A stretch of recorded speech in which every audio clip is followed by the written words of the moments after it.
How are you ever going to feel positive about your body if everyone online is telling you that how you want to look is wrong? We live in a world where the media will tell us 15 different things about how our body should look. Unless we look all 15 ways, it's deemed to be wrong by somebody.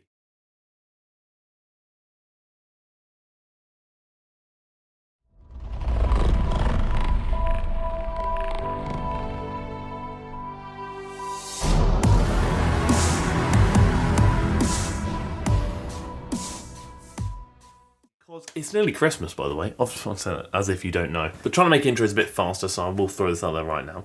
Basically, what's occurring on the video. We're having a look at somebody today. Somebody who has been popular for quite a while, and somebody who has maybe faced a bit of controversy in the past regarding her approach to dieting, food intake in general, whatever it may be, and that's Stephanie Buttermore. And this video was actually sent to me by a few people, and it's her video on body positivity and why it didn't work for her, and kind of like her tips and tricks surrounding it. So we will be having a look at that shortly. Before we do, a few things need to be addressed. Number one, again, I'm really sorry about being really slow with my DMs and comments at the moment. I'm trying to get a lot of stuff sorted before Christmas. I promise I will catch up with all of them as soon as I can, hopefully over the next few days before Christmas. So please bear with me, I do apologise. If you like the video, at any point during this video, please let me know you like the video by liking the video, because 1100 likes in the first 24 hours is once again the goal, so we shall shoot for that. Please do consider clicking the red button down below and subscribing to the channel, and maybe even the bell next to it so you get notified when I upload every week, twice a week, because I would really appreciate it. If you have a question you want me to answer at the end of the next video, drop it down below for comment question of the week and I shall do so. It's hat time, but it's not really a hat. This is something I've been putting off for quite a long time. Sam, I hope you're watching this video because I'm doing this for you. This piece of headwear, if you can call it that, really highlights how big my forehead actually is. So here we go. It's kind of a headband, but my hair's not really long enough to wear it, but we're going to try anyway. So yes, my forehead is massive. Thanks for noticing. Stephanie's video, we're actually going to skip forward to the main bits and bobs, which are the questions she's timestamped below. So there's a few things, because I know her all-in journey has been requested quite a lot, and there's something I will definitely cover in the future. I'm just trying to make sure I go about it the right way, and I'm still kind of compiling information. We're going to start with the video, and we're going to look at her bits and bobs, and I should give my opinion on those bits and bobs. All in is basically giving yourself unconditional permission to eat, especially if you are experiencing problems with your hunger and satiety. Allowing your body to figure out how to fix that. The best way to do it is just to eat until you are really full. I never really like saying like the best thing to do or the best way to do something. It being the best is very much dependent on many factors. Although on paper it may be the best, as I've said so many times before, if you can't do it and you can't stick to it, is it the best for you? So I'm not doubting that in theory it may be the best, I'm unsure, but I'm just stating obviously you need to do what's best for you, and I will always kind of preach that message. But the whole process will in the end hopefully fix those problems. Because it's something I've never dealt with or had to struggle with personally, it's really hard for me to give mass input on it, because I can only really speak about it in the sense of like, I'm assuming it might feel like this sort of thing. I can't speak from experience. With myself, for example, I find it quite hard to eat. I have to eat a lot of food because of my body weight and what I'm trying to achieve, and I find that really hard. So to do that, I have to kind of eating far beyond the point of satisfaction, which I guess in theory is kind of to some degree what Stephanie is kind of doing with the all in, like going to the point where you're full and then a bit further. I know Jeff does mention this, how is it different from intuitive eating, and I think they are very similar, and I think Stephanie's about to get onto that now. The utility of going all in is to fix and reprogram things that are broken. Great that she's found out what works for her. Will it work for you is another question, and should you do it? Again, I think it's very much an it depends. Like realistically, I'm never going to promote certain eating habits. I'm never going to promote certain approaches to food. I'm not trying to trigger any potential disordered eating or anything along those lines. I'm merely going to state that there are so many factors to kind of consider. It really depends how you should eat, and I will always state that the way you should eat is the way you want to eat and the way your body wants you to eat. That can also take into consideration goals, etc, etc.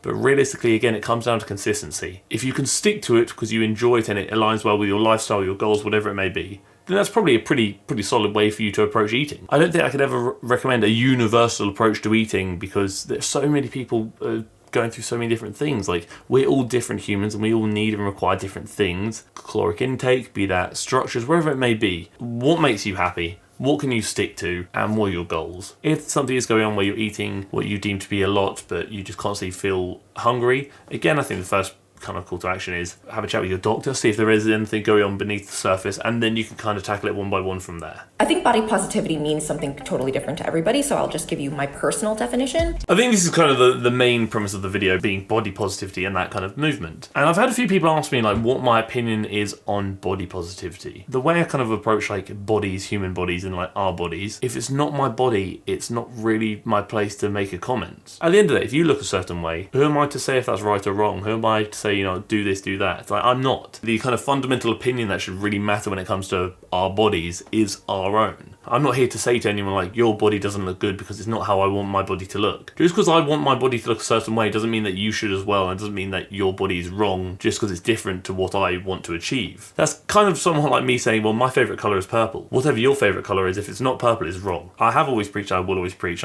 be happy in your own skin. I say that coming from somebody, in all honesty, who isn't particularly happy in their own skin. And that is something I'm actively working towards. Obviously, I've mentioned body dysmorphia and body image related issues many times before, which I think a lot of people understand that I have and do currently struggle with, and may well always struggle with, which is fine. I think with body positivity, it's like at the end of the day, like if you're happy, that's kind of what matters the most. Like I fully acknowledge that my goals, which are very much hypertrophy related, so getting bigger, I want to get very large, are probably actually quite unhealthy. And I acknowledge that, and I completely take responsibility for any health complications that may come from that. It's how I want to look because I want to look that way. Will it make me happier at the end? I don't know because I'm not there. And I wouldn't want anybody telling me that I shouldn't do that because it looks wrong or they don't like it. I've interacted with people before in my life that have looked at me and said, well, I don't get why you want to look like that. I think it's disgusting. Or I don't get why you look like this because I think you're disgusting. Unfortunately, I have actually had that conversation multiple times. It's not a very nice conversation to have. I know, I think being called disgusting by anybody, especially somebody you deem to at the time be a friend, or maybe even closer than that, is quite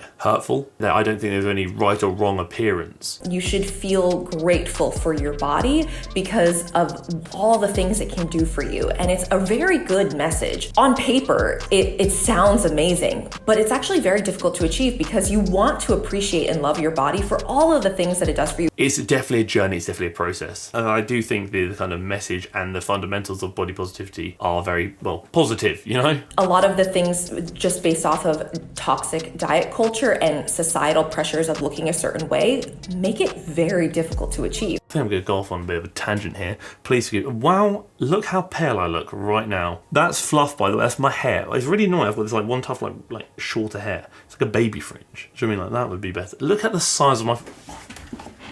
It's go time. We're doing it. So I measured my forehead from the eyebrows. I think that's probably a good starting point. I've done this in a video before. We're going to do it again. I can't see. Can you see me? Because I can't see me. Look, we're going to go from there. Can you see how big that forehead is? I know you can see how big the forehead is. I don't even want to look at the number because I know the number's bigger than it should be. But do you know why my forehead is so big? I must have a big brain. That's what I tell everyone anyway. Whether it's true or not, great question. Whether they believe me or not, probably not. But we're going to go with that. I know what you're thinking. You probably type here right now. You say, Harry, body positivity, your forehead's beautiful. Funny bones. There's nothing funny about that. Thank you very much. Sorry, I digress. I think in the world of toxic diet and fitness culture, it really is quite hard because you're being fed so many different sources of information and a lot of misinformation. You don't know what to believe and what to kind of go with, especially when it comes to like societal pressures regarding how you should look. How are you ever going to feel positive about your body if everyone online is telling you that how you want to look is wrong? We live in a world where the media will tell us 15 different things about how our body should look. Unless we look all 15 ways, it's deemed to be wrong by somebody, which sadly makes the concept and idea of body positivity, albeit potentially great, nearly impossible to achieve because there's a constant stream of body negativity being fed to us, be that through the opinions of others, be that through the media, be that through changing beauty standards, be that through toxic diet culture, be that through something online or something in person that is basically taking away from what we're trying to achieve and making it really hard to feel great about us, who we are and how we look, which is quite sad when you think about it. I have been able to love and appreciate what my body can do for me functionally a lot more. I feel like this is like a lifelong mission. Like it's not something that I can achieve in just 1 year. Stephanie, I know you're not watching this, but if you are, I'm really sorry for choosing to screenshot at this point. It was on purpose. I think at the end of the day, like body positivity is, like she said, kind of like a lifelong mission, but it's certainly something we can strive towards and work towards. And I think it's a pretty good goal to have, which is just being happy with who you are, being happy in your own skin, in and just being happy with you. Obviously, it wouldn't be a TFNL video. There was a little bit of workout footage involved. Towards the end of the video, Stephanie does show a video of her deadlifting. So we're very quickly just going to have a look at it because, you know, we do like talking about deadlift. And Stephanie's deadlift is something I've potentially critiqued beforehand due to some technical hindrances that did occur. So I'm curious to see if those have been addressed. So I'll show you guys right here. I did a deadlift test and I was still able to pull 205. So even without all the training, still got a little bit of strength in me. In fairness, that's very impressive. Technically speaking, it's a lot better than the previous deadlifts I had seen from Stephanie's. Beforehand, I was sort of jerking roundy at the back. It was a bit inconsistent, although there are definitely some technical things that could be addressed here. Whose lifting is perfect? I mean, mine's certainly not perfect, but I'm working towards making it better. I think this is a massive improvement from Stephanie. I think you'd also be surprised how much strength and muscle mass you can maintain if your goals do change, or maybe your focus is less on training, or maybe you're less kind of involved. Wherever it may be, I think you'll be surprised how resilient muscle mass and strength can be. Unfortunately, I may have had to cut out quite a few bits and bobs because I have been recording for quite a long time right now, and I do want to try and condense my videos under 15 minutes. I will always try and include what I deem to be like maybe the more important points. But no, I'm very curious to know what your thoughts are on both Stephanie's all-in approach and body positivity in general. So please do let me know in the comment section below. Now, obviously, we must crack on with comment question of the week. I used to enjoy heavy squats,